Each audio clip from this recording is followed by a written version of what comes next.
Defence میں firing سے senior وکیل کی ہلاکت کا معاملہ۔ فائرنگ کے واقعے کی سی سی ٹی وی فوٹیج منظر عام پر آ گئی۔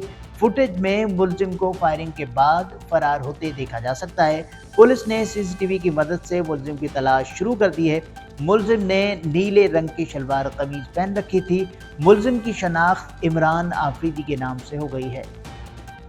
D I G traffic Karachi کی ہدایات پر ٹریفک پولیس تیز رفتاری، خستہ حال گاڑیوں، ٹریفک سگنلز کی خلاف ورزیوں، ون وے، رانگ وے، لین ڈسپلن، مسافر بردار گاڑیوں کی چھتوں پر پیسنجر بٹھانا، اضافی سیٹ والے رکشے، اوور لوڈنگ اور انکروچمنٹ کے خلاف قوانین کے مطابق کارروائی عمل میں لا رہی ہے۔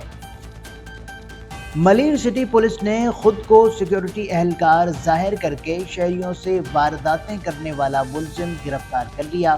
اسلحہ اور نقدی برآمد کر لی۔ گرفتار ملزم کراچی کے مختلف اضلاع میں سرگرم رہا۔ پولیس نے ملزم کو گرفتار کر کے مزید تفتیش کا آغاز کر دیا۔ کراچی میں نیا اسپورٹس گراؤنڈ تیار ہو گیا۔ مین ماڑی پور روڈ پر کے ایم سی کی جانب سے نیا فٹ بال اور کرکٹ گراؤنڈ تعمیر کیا جا رہا ہے۔ زمین کو تجاوزات سے محفوظ رکھنے کے لیے باؤنڈری وال مکمل کر لی گئی ہے، جبکہ اندرونی ترقیاتی کام جاری ہیں۔ سٹی وارڈنز نے ناتا خان پل سے بار بار سریا چوری کرنے والے عناصر کو رنگے ہاتھوں پکڑ لیا۔